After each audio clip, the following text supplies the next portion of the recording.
Hello and welcome back to another episode of Critical Reactions with your host Bryan. We're going to continue on with this week's theme of songs featuring a choir, and of course, sometime this week we're going to get some DIMMU BORGIR just because they seem to love their orchestras and choirs, and a metal fan base having choir recommendations, they're going to show up. Right? We have a live video for this one for the song Gateways from their Forces of the Northern Light show, I believe. Let's dive into this and see what DIMMU is bringing to the table today. Spektrum.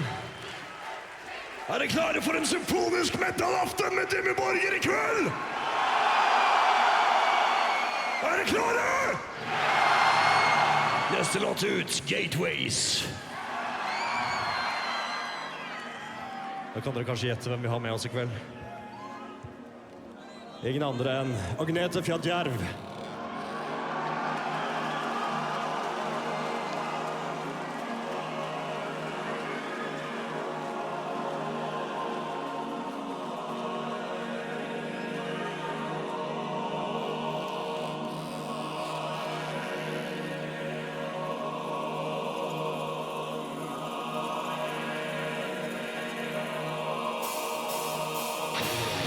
Dang, I wish I got to see this show.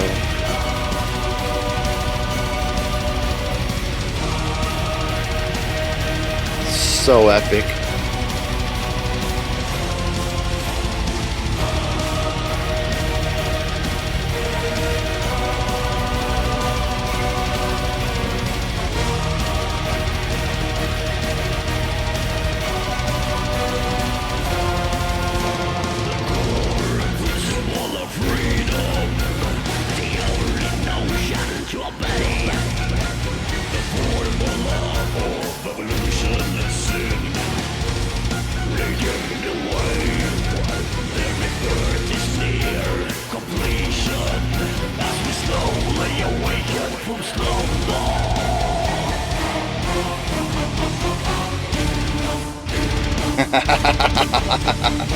Very cool.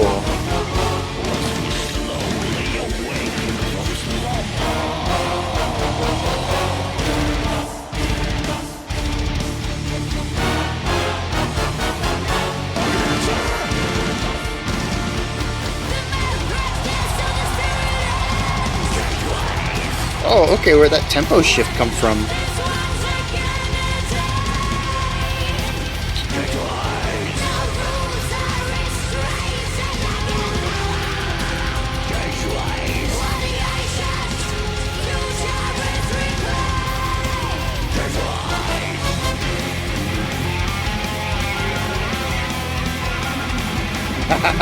The flute and string work under this?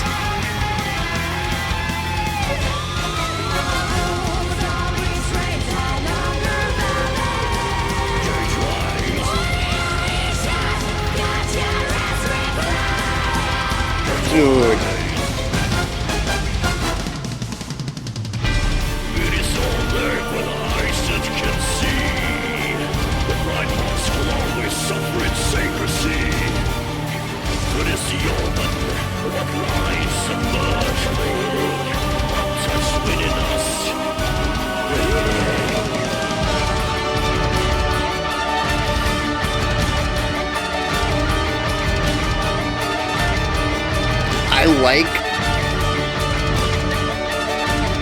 I like the balancing of everything here. The guitars usually get drowned out on DIMMU stuff, but here I can hear them a lot better.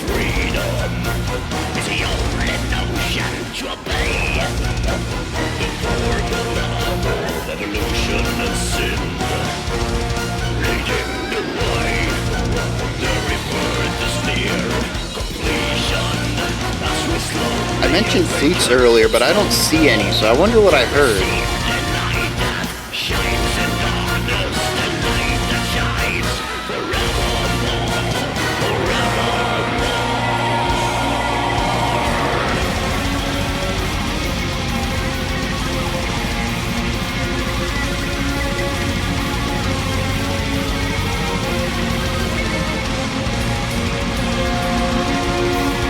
love the drum work right here. Some fun little rhythms on the ride cymbal.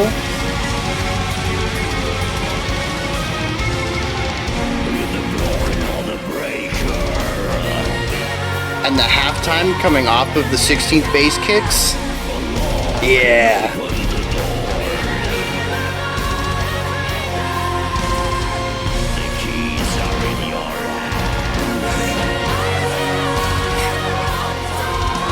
So good.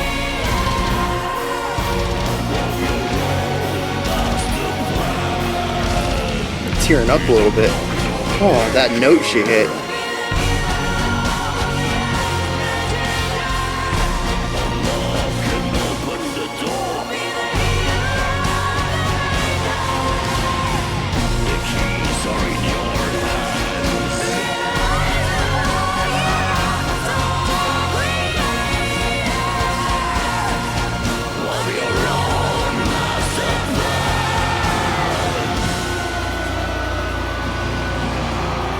Yeah.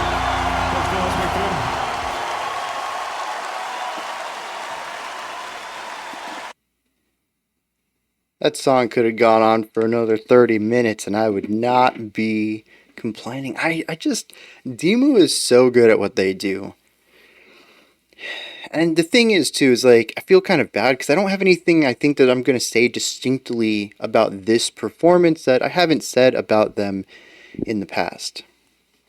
They do a fantastic job of writing symphonic metal in a way where the symphonic element, the orchestra, isn't just background sound. It isn't just chords on the strings to give that cool, stringy, bowed timbre.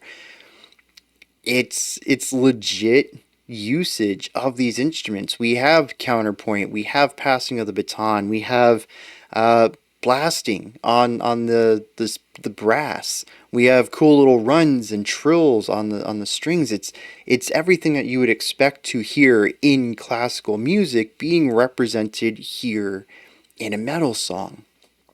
And it doesn't do that by discrediting any of the metallic side either. I do think that the first 2 or 3 minutes of the song, the guitars could have been bumped up a little bit. I have had the same complaint in other DIMMU tracks, particularly their live stuff. I don't know why that's... Yeah, I think that's rather consistent in my live video reactions of them. The guitars seem to get drowned out by the strings and brass and choir and everything else going on. And it wasn't until, I guess, about 3.5, 4 minutes into this track, during the guitar solo, that afterwards the guitar actually had some power behind it, some volume, and it could compete with the rest of the instruments. But we don't lose any of that heavy weight. We still have the 16th note bass kicks in the drums. We have the aggressive guitar work. We have fast aggressive playing. We have cool riffs all over the place. It is just a really great merger of classical writing and metallic writing, and bringing all the instruments and timbres of those two together as well. This is just what DIMMU excels at, and I love their music. I really do. One of these days I need to take a deep dive on their stuff, because just consistently you guys throw stuff like this at me and I just swoon over it. It's so well done. I don't know what I'm waiting for here. This does have a little bit extra though. The choir is present, and I like their use at the beginning of sort of introducing the song. We have some light musical things coming in to give us this atmosphere, a little nudge towards the emotional direction of where the song's going. But then we have the choir, and it almost feels like they're a sort of a narrator. What were they called in Greek tragedies? You had the choir off on the side and they acted as the narrator, and they had a term for this performance, and I can't think of what they were called. But yeah, they kind of feel like they're setting the stage, possibly lyrically, narratively, for what's about to happen. I don't know if that's actually what's going on in the lyrics, but that's kind of what it feels like. I think particularly because musically it's very much an intro. We're introducing ideas before getting into the meat of the song, before pulling in the first hooks or any rhythmic ideas or anything like that. We're setting the stage for things. The instruments are doing it atmospherically. It feels like the choir is doing it lyrically. And I think that's a very cool way to introduce this song. It makes it feel like a bit of a musical, even. And when you put in all of the production that goes into the appearances of everyone, it kind of does feel like a musical, right? I wonder if they've ever done a concept musical album, because they would absolutely nail it. They really would. I'd love to see a metal opera written by DIMMU BORGIR with even put their aesthetic in it, their visual aesthetic. Let them run wild with it. I want to see this. I feel like I've said this before, and I think I've seen comments of people saying they've done that before. I really need to start taking more easily searchable notes about this stuff. Just putting a little note in a document in like five or six folders deep. I'm never gonna find that, and I'm not gonna remember little details like that. Uh, but yeah, so it feels right to come in, but I don't really hear the choir much else other than that. Anywhere else that they show up, it's more of an atmospheric or chordal thing, presenting a sound floor under what's going on, playing chords. So while this does fit the criteria that there is a choir featured, it's not really a focal point of the song at all, so I don't really have much to speak about in that regard. But there is another thing in here that we've seen in a couple. I think. Oh no, that's Flesh God Apocalypse that I'm thinking of. So I don't know that I've ever seen this in a DIMMU track before. A second vocalist, clean at times even. Again, I think DIMMU, I've really only heard harsh vocals from them, right? Someone correct me if I'm wrong on that. But I really like the pairing here between the grittier harshes from the male vocalist and the powerful, directed, projected, higher pitched vocals from the female vocalist.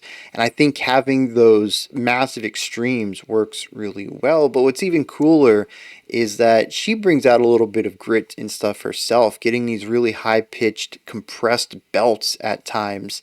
Not really sticking with it too long, but just enough to color some specific lines. And I think it's very cool that we kind of get a little bit of that grit thrown in there. It isn't just I'm gonna say this. I'm gonna regret it. It isn't just powerful traditional vocals on top of metal with strings. I mean, we hear this all the time in symphonic metal. It is very common to get a traditional vocalist or a classically trained vocalist, an operatic vocalist for symphonic metal, and so we do kind of get that direction here a little bit too. But a little bit of that rasp, a little bit of that grit thrown in there at times, just to change things up. And I think that the pairing of both of them, whether they're doing call and response and jumping between these highs and lows and creating this strong element of contrast, or they're harmonizing with each other, I think both styles work really well at driving the song forward. Those sections with the two vocalists, I think, are exceptional at providing an energy and a momentum to the song. Now, I do want to talk about the orchestra a little bit. I mentioned flutes at one time. That's because I swear I heard a flute trill, and it was the only thing I heard. I suppose it could have been some really fast bowing on violin, but the timbre just doesn't match. Not 100%. I don't know what I heard. But I love their usage. I talk about this every time with DIMMU, but the ways that they embellish upon and even take over the reins of the song at times.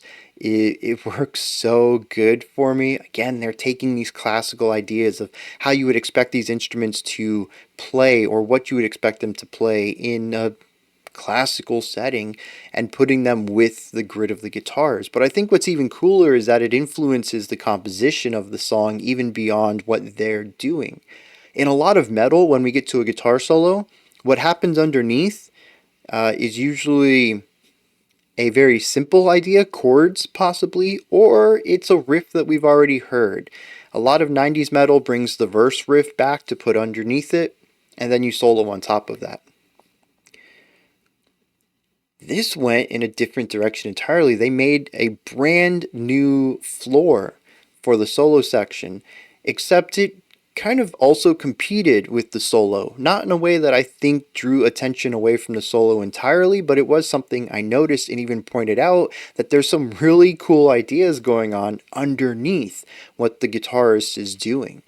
We have movement, we have some call and response between the lower end strings and the lower end brass, if I remember correctly.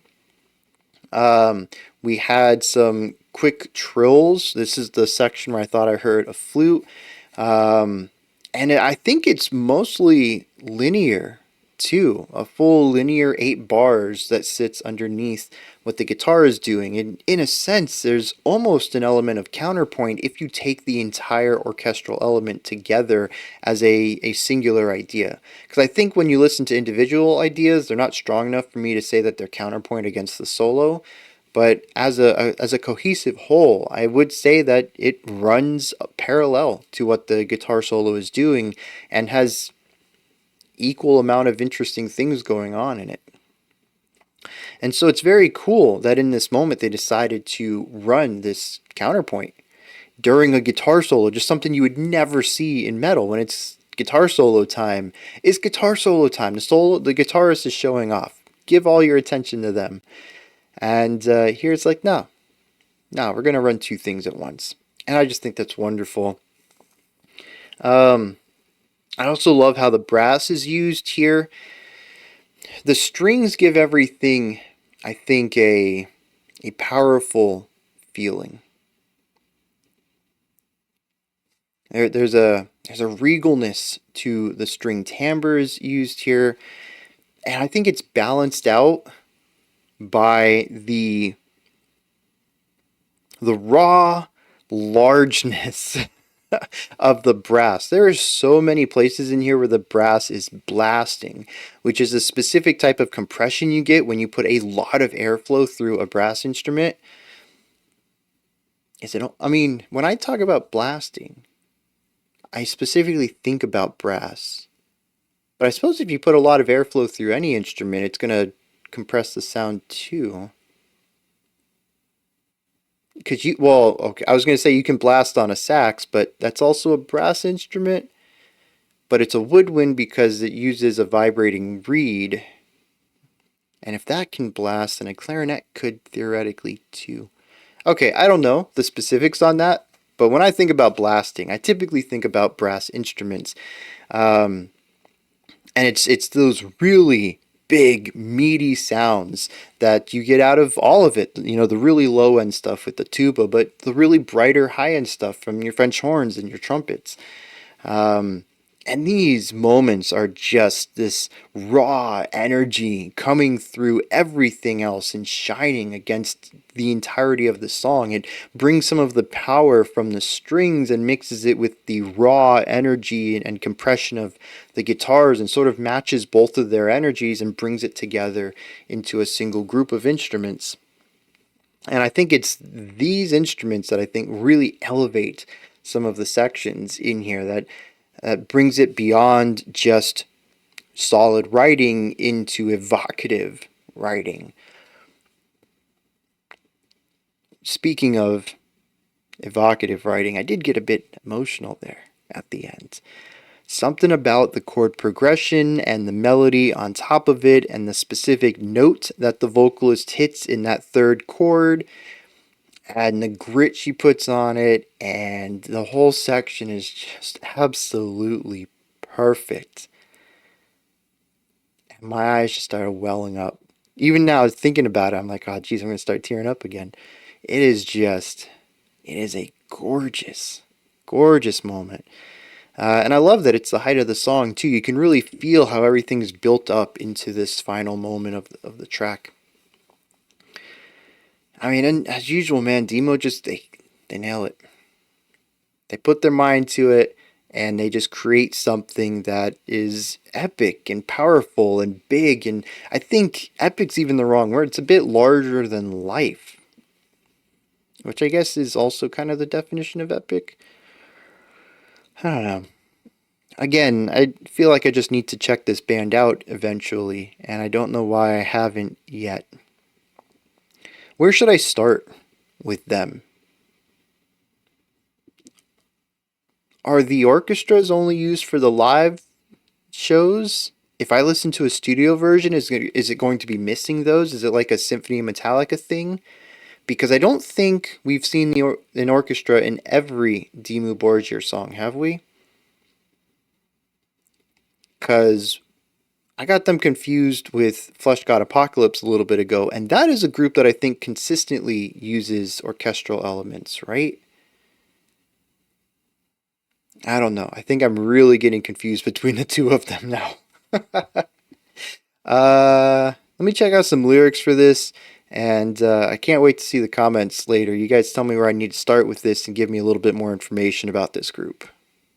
So this song is about free will and accepting responsibility for what you choose to do in life. It mentions freedom a couple of times in here. And, well, let me start where things make a lot of sense, and then we'll back up from there. Most of what makes sense is at the end of the song. We have a bridge in here. Well, actually, let's do the chorus first. It says, the malpractice of the spirit ends when the gift is once again attained. No rules or restraints are longer valid when the ancient future is reclaimed. The idea here that freedom is something that we have lost as we have swayed away from a type of spirituality. And he says that when we nurture our spiritual side, we'll get this gift of freedom, again, to choose who we are. And he says at that point, there will be no rules or restraints that can bind us. It's interesting, I think, to take something as earthly as freedom and transform it into a spiritual angle. The outro really showcases this. He says, you can be the broken or the breaker, the giver or the undertaker, the healer or the faker. Just unlock and open the door. The key is in your hands, and you are your own sole creator of your own master plan. You can do whatever you want. Your future is whatever you decide it to be. And you know what? If you want to be a positive thing, a healer or a giver, go for it. You want to be a negative thing, like a faker or someone who breaks things, go for that too. But know that it was your choice. You weren't forced into doing that. Now, all of this, like I mentioned, is kind of done through a spiritual angle. And through that, we have the aforementioned line of the malpractice of the spirit and obtaining an ancient future gift. But we also have this section here talks about a rebirth. The pre-chorus says the rebirth is near complete as we slowly awaken from slumber. We see an expansion of this as the second pre-chorus says to receive the light that shines in darkness, the light that shines forevermore. So once you obtain this knowledge, this freedom, and being able to choose who you are and enact your own free will, you won't go back to the darkness of being controlled or being puppeted. And that's pretty much what the song is about. It even talks about those who don't wish to take this. It says it's all there for the eyes that can see, and the blind ones will always suffer in secrecy. If you don't want this, if you don't want to even believe it's obtainable, that's fine too. That's a choice you can make. You can stay blind and suffering if you'd like. That's how free will works. That's the only stanza that talks about people who reject it. So I think it's interesting that it tries to focus more on the positive side of accepting your choices in life and trying to make the best of what you have by deciding to be specific things. Not what I was expecting from this track. I don't know what I was expecting. Have we ever done a lyrical dive for DIMMU before? I know it's been a while since we've had him on the channel. Maybe it was before I started adding the lyrical sections to the analysis. I don't think I've ever heard anything like this from them, though. A very spiritual angle. How does this work with the song? I mean, the song is very powerful, and freedom is a very powerful idea. And the end of the song basically says you can be who you want to be, just make the decision and do it. And that's kind of affirming in a way. It's a type of anthem almost. It's not musically like a pop anthem or anything like that, but it's a very anthemic message. To pair that with such powerful, beautiful music kind of fills me with an energy.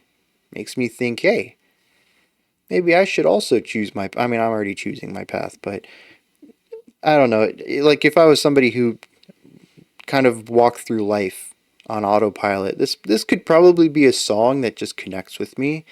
I go look up the lyrics, and I'm like, oh, I can be the master of my own domain. I don't know. Those are my thoughts on DIMMU Borgir's Gateways. What do you think of this track? Anything that stood out to you? Anything you'd like to add on to what I said, or correct me on, or just give me your own perspective about? Put all that stuff down in the comments section. Above that, in the description box, you'll find a link to Linktree. It takes you here. You can find links to my music, ways to support the channel, a link to the Discord server, and so much more. Above that, if you could, like, subscribe, and ring the bell. I greatly appreciate all three of those. Alright, that wraps it up for this one. We do have a special selection coming up next. Otherwise, I'll be back tomorrow, 5 p.m. Eastern Standard Time, 9 p.m. UTC, as usual. We're going to wrap up this week's theme of featuring a choir.